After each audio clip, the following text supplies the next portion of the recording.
यदा यदा हि धर्मस्य ग्लानिर्भवति भारत अबुद्धं न धर्मस्य तदा आत्मनं जामहे.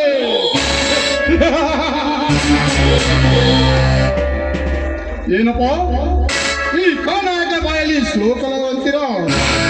ಒಂದು ವ್ಯಾಪಾರಯುಗದಲ್ಲಿ ತಿರುಗಿದ್ದ ಒಂದು ಮಾತು ಹೇಳಿದ,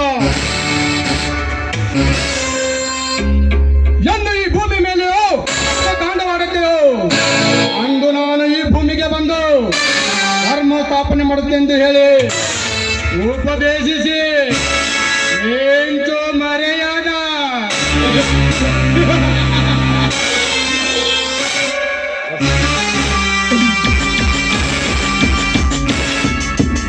ಇದು ಕಲಿಯುಗ. ಈ ಕಲಿಯುಗದ ಕರ್ಮಯೋಗಿ ನಾಟನ್ನು ಕಾರಣ ಪುತ್ತರುವುದೇ ಈ ದೇವೇಂದ್ರನ ನಮಸ್ಕಾರ.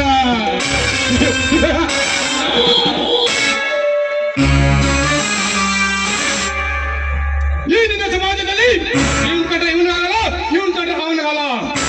ಇವರು ಮತ್ತೊಬ್ಬರು ತೀಕಾಟೋದಾಗ ಸಮಾಧಾನ.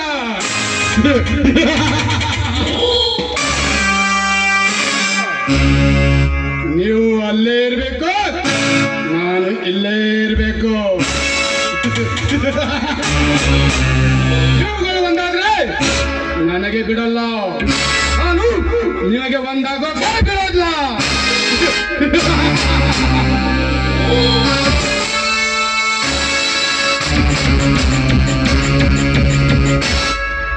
ಇವತ್ತು ಶ್ರಾವಣ ಶನಿವಾರ, ನಾನು ಮುಟ್ಟಿದಲ್ಲ ಚಿನ್ನ ಆಗುವ ದಿನ.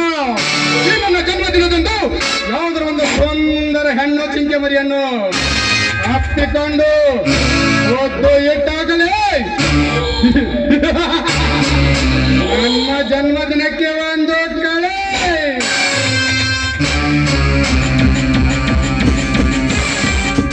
ಸುರಲೋಕದ ಸುರಸುಂದರಿ ರಾಮನ ಹೆಂಡತಿ ಸೀತಾ ರೂಪದಲ್ಲಿ ಬಿದ್ದು ಬಿಡಿದ ಕರ್ಪೂರದ ಗೊಂಬೆ. ಆಕೆಯ ಕಣ್ಣುಗಳು ಮಿನುಗುತ್ತಿರುವ ನಕ್ಷತ್ರಗಳಂತೆ, ಚಂದನದ ಮೂಗು ಬಿದಿರಿ ನಿಂತಿರುವ ಅಂಕು ಡಂಕಿನ ನರವನ್ನು ನೋಡಿದರೆ ಎಂತ ಚಂಡವು ಕಾಮದ ನೆತ್ತಿಗೇರಬಹುದು.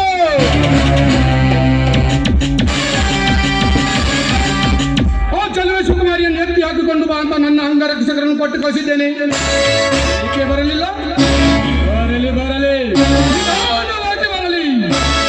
ಏಕೆಂದರೆ ಆರಿದ ಅಡುಗೆಯನ್ನು ನಿಧಾನವಾಗಿ ಉಂಡರೆ ಹೊಟ್ಟೆಗೆ ಹಿತ.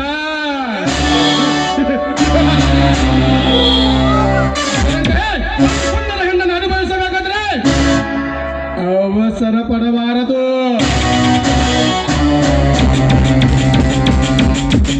ಮಂಗ ಮಂಗ ವಾಟಿಗೆಲ್ಲ ಸಿದ್ಧತೆ ಮಾಡಿದ್ದೆ ತಾನೆ? ದನಿಯಾರ ಕುಡಿಲಿಕ್ಕ 4 ಸಿಗ್ನೇಚರ್ ತಂದೇನ್ರಿ. ಇನ್ನು ನಿಮಗೆ ಸೇದಾಕ 4 ಪ್ಯಾಕ 3 ಸಿಗರೇಟ್ ತಂದೀನಿ. ಮತ್ತು ನಿಮ್ಮ ಬಾಯಾಗ ಇಟ್ಕೊಂಡು ಚೀಪಾಕ ಪಾಪಡಿ ತಂದೇನ್ರಿ ದನಿಯಾರ.